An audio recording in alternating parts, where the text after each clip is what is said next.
Assalamualaikum warahmatullahi wabarakatuh. Perkenalkan, nama saya Arum Darmi Usmanti. Saya mahasiswi Fakultas Hukum Universitas Muhammadiyah Pontianak. Tujuan saya membuat video ini, saya ingin mempresentasikan proposal skripsi bab 1 saya yang berjudul Analisis Yuridis Putusan Hakim Menolak Permohonan Pengesahan Anak Pasca Putusan Mahkamah Konstitusi Republik Indonesia nomor 46/PUU 8 tahun 2010. Studi kasus putusan nomor 0208-PDT.P/2017-PA.MR. Yang terhormat Ibu Tri Atika Febriani, SH, MH, selaku pembimbing pertama saya. Yang terhormat Bapak Dr. Gembong Seto Hendro Swedagweng, SH, SPN, MKN, selaku pembimbing kedua saya. Yang terhormat Bapak Heru Yudi Kurniawan, SH, MH, selaku penguji pertama saya. Yang terhormat Ibu Dr. Hajlina, SH, MM, MKN, selaku penguji kedua saya. Baik, di sini saya akan menjelaskan isi dari proposal saya. Yang pertama, latar belakang. Perkawinan adalah hal yang penting dalam pergaulan hidup manusia di dalam masyarakat. Setiap orang selalu mendambakan sebuah keluarga yang selalu hidup bahagia di dunia, atas dasar kehidupan suami istri di dalam suatu ikatan perkawinan yang salah satunya bertujuan untuk mendapatkan keturunan. Perkawinan yang sah menurut hukum Indonesia adalah perkawinan yang dilaksanakan berdasarkan hukum agama, dicatatkan kepada pejabat pencatat perkawinan setempat agar diakui oleh negara. Akan tetapi, masih kurangnya pemahaman masyarakat yang belum memenuhi tentang hukum pendaftaran perkawinan pada pihak yang berwenang menyebabkan tidak terlaksananya hal tersebut secara maksimal.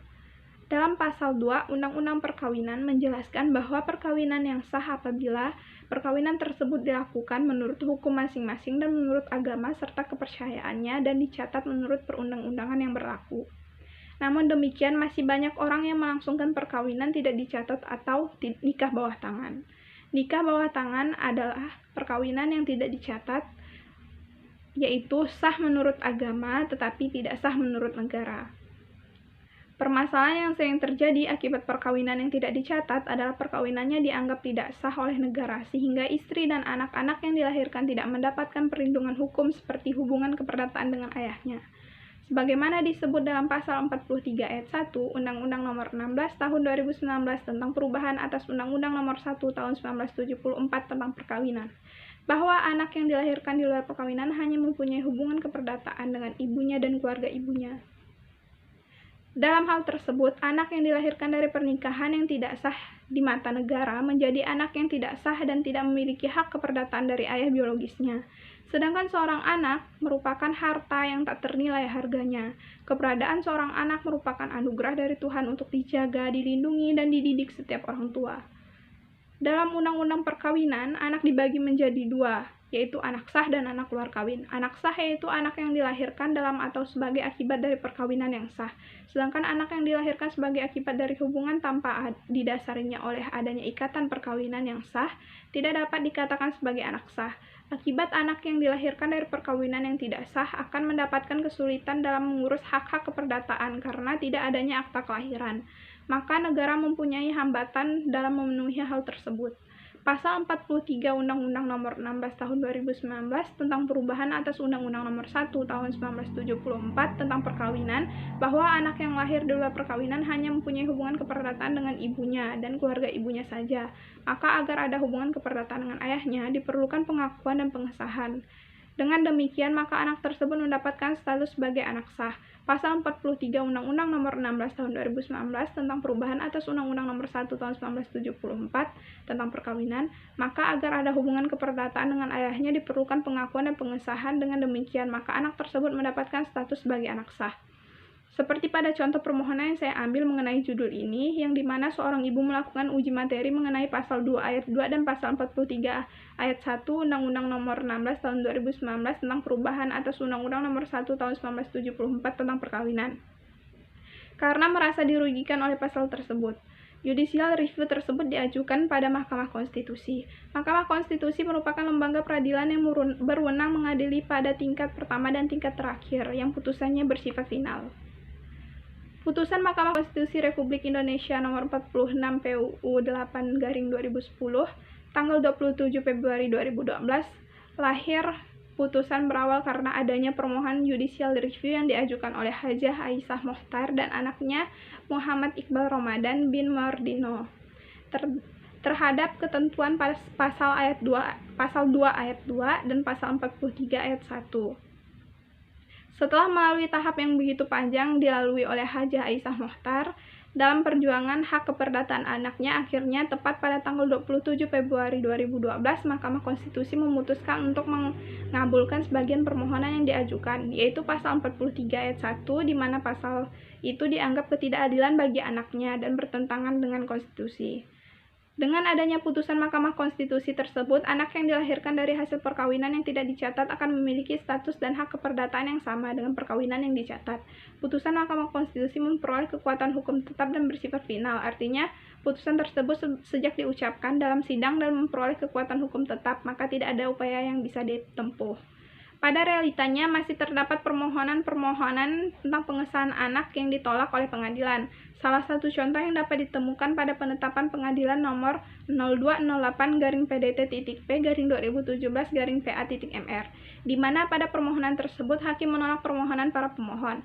Sedangkan apabila merujuk pada putusan Mahkamah Konstitusi Republik Indonesia nomor 46/PUU 8/2010, pengadilan seharusnya menetapkan tentang permohonan pengesahan anak tersebut.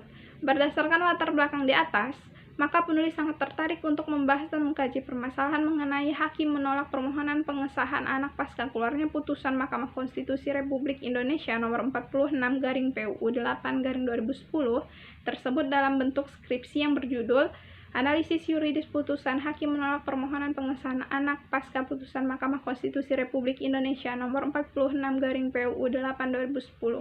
Studi kasus putusan nomor 0208-PDT.P/2017-PA.MR. Rumusan masalah. Yang pertama, apa yang menjadi alasan hakim menolak permohonan pengesahan anak luar kawin berdasarkan putusan nomor 0208-PDT.P/2017-PA.MR. Yang kedua, bagaimana perlindungan hukum bagi anak luar kawin apabila permohonan pengesahan anak yang diajukan oleh orang tuanya ditolak oleh pengadilan. Tujuan penelitian. Yang pertama, untuk mengkaji dan menganalisis apa yang menjadi alasan hakim menolak permohonan pengesahan anak pasca keluarnya putusan Mahkamah Konstitusi Republik Indonesia nomor 46/PUU 8/2010. Yang kedua, untuk mengetahui dan menganalisis bagaimana perlindungan hukum anak luar kawin yang permohonan pengesahan diajukan oleh orang tuanya ditolak. Manfaat penelitian. Yang pertama, untuk peneliti, untuk menambah wawasan dan pengetahuan mengenai mengapa hakim bisa menolak permohonan pengesahan anak padahal pasca keluarnya putusan Mahkamah Konstitusi Republik Indonesia nomor 46/PUU 8/2010, serta dapat dijadikan bahan bacaan bagi yang ingin meneliti mengenai masalah permohonan pengesahan anak. Yang kedua, untuk masyarakat, untuk memberikan gambaran dan pembelajaran tentang pengesahan anak luar kawin. Yang ketiga, bagi instansi, dapat digunakan untuk pembelajaran yang sama mengenai pengesahan anak luar kawin jika ingin melakukan penelitian mengenai hal yang sama. Kerangka teoritis dan kerangka konsep. Perkawinan merupakan perjanjian yang tujuannya untuk mewujudkan kebahagiaan antara kedua belah pihak, tidak dibatasi dalam waktu tertentu dan mempunyai religius, serta dalam sebuah perkawinan juga mengharapkan kehadiran seorang anak dari pernikahan tersebut. Seorang anak yang dilahirkan sebagai akibat perkawinan yang sah akan disebut sebagai anak sah, yang otomatis mempunyai hubungan keperdataan dengan ayah dan ibu serta keluarga ayah dan ibunya. Sedangkan bagi anak yang lahir dari perkawinan, ia hanya memiliki hubungan keperdataan dengan ibu dan keluarga ibunya. Pembagian anak tidak sah tersebut adalah sebagai dengan penyebutan di Undang-Undang Pasal 283 KUH Perdata, khususnya penyebutan anak luar kawin, adalah sesuai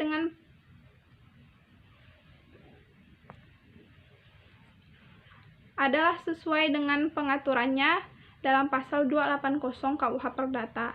Pembagian tersebut dilakukan karena undang-undang membagi akibat hukum lain atas status anak tersebut.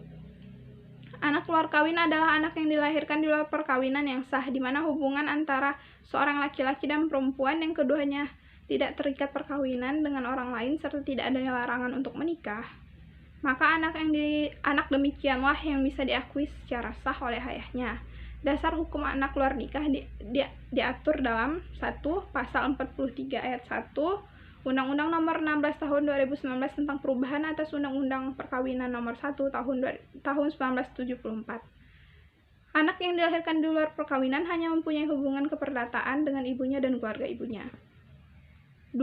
Pasal 283 KUH Perdata. Dengan pengakuan terhadap anak di luar kawin, terlahirlah hubungan keperdataan antara anak itu dan bapak atau ibunya. Putusan Mahkamah Konstitusi adalah putusan yang menurut pasal 24C ayat 1 Undang-Undang Dasar 1945 merupakan putusan yang bersifat akhir dan mengikat bagi siapapun yang salah satunya untuk menguji produk undang-undang terhadap undang-undang dasar. Putusan-putusan Mahkamah Konstitusi akan menjadi jurisprudensi dan dapat digunakan sebagai dasar masyarakat ketika mengalami masalah yang sama. Berdasarkan pasal 24C ayat 1 Undang-Undang Dasar 1945, kewenangan Mahkamah Konstitusi yaitu menguji undang-undang terhadap Undang-Undang Dasar 1945, memutuskan sengketa kewenangan lembaga negara yang kewenangannya diberikan oleh Undang-Undang Dasar 1945, memutus pembubaran partai perselisihan hasil pemilu. Uraian berikut ini merupakan pemaparan beberapa teori yang dijadikan dasar pijakan teoritis mengenai masalah dalam penelitian ini. Yang pertama, teori negara hukum. Negara hukum merupakan konsep yang berasal dari istilah nomokrasi yang berkembang dari pemikiran barat. Negara hukum didasarkan pada konsep pemerintah negara berdasarkan hukum. Friedrich Julius Stahl sebagaimana dikutip oleh Dasril Rajat dalam bukunya yang berjudul Hukum Tata Negara Indonesia menyatakan bahwa suatu negara hukum yang disebutnya dalam istilah Restat haruslah memenuhi 4 unsur, yaitu 1. Adanya jaminan atas hak-hak dasar manusia, yang kedua adanya pembagian kekuasaan, yang ketiga pemerintah haruslah berdasarkan peraturan-peraturan hukum, yang keempat adanya peradilan administrasi negara. B. Teori kepastian hukum. Kepastian merupakan ciri hukum yang tidak dapat dipisahkan, khususnya untuk norma hukum tertulis. Hukum tanpa nilai yang mapan akan kehilangan maknanya karena tidak dapat lagi digunakan sebagai pedoman perilaku setiap orang. Kepastian itu sendiri disebut sebagai salah satu tujuan hukum. Menurut Sudikno Martokusumo, kepastian hukum adalah jaminan bahwa hukum dijalankan, bahwa yang berhak menurut hukum dapat memperoleh haknya, dan bahwa putusan dapat dilaksanakan. Kepastian hukum menginginkan adanya suatu upaya dalam peraturan undang-undang yang dibuat oleh pihak-pihak yang berwenang sehingga peraturan yang dibuat memiliki aspek yuridis.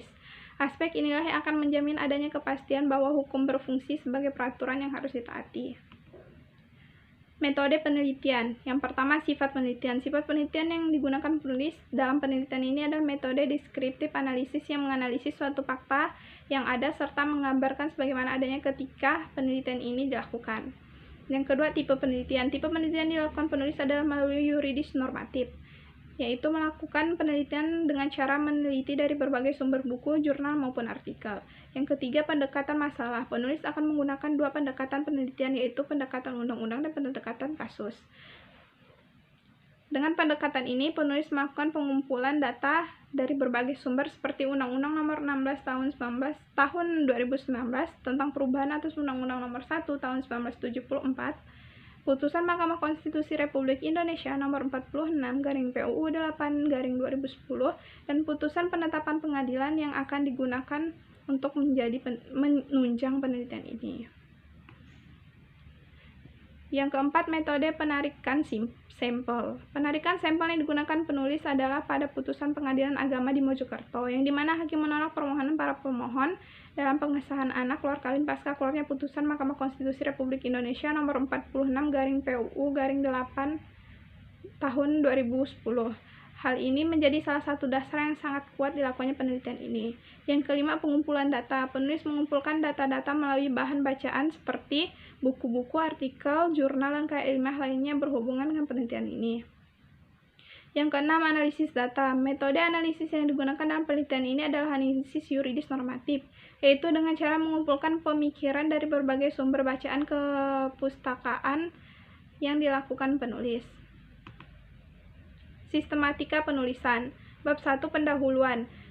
dari skripsi ini yang berjudul Analisis Yuridis Putusan Hakim Menolak Permohonan Pengesahan Anak Pasca Putusan Mahkamah Konstitusi Republik Indonesia Nomor 46/PUU 8/2010, Studi Kasus Putusan Nomor 0208-PDT.P/2017-PA.MR, terdiri dari latar belakang, rumusan masalah, tujuan penelitian, manfaat penelitian, metode penelitian, kerangka pemikiran, dan sistematika penulisan. Bab 2. Tinjauan pustaka menjelaskan tentang tinjauan umum perkawinan menurut hukum perdata, tinjauan umum anak keluar kawin, dan pengesahan anak keluar kawin. Bab 3. Hakim menolak permohonan pengesahan anak keluar kawin menjelaskan tentang apa yang menjadi alasan hakim menolak permohonan pengesahan anak keluar kawin berdasarkan penetapan Pengadilan Nomor 0208-PDT.P/2017-PA.MR. Bab 4. Perlindungan hukum anak keluar kawin menjelaskan tentang bagaimana perlindungan hukum anak keluar kawin apabila permohonan pengesahan yang diajukan oleh orang tua ditolak oleh pengadilan. Bab 5. Penutup. Sebagai penutup terdiri dari kesimpulan dan saran mengenai permasalahan yang dibahas dalam penelitian ini. Sekian, terima kasih dari saya presentasinya. Atas perhatiannya saya ucapkan terima kasih. Wassalamualaikum warahmatullahi wabarakatuh.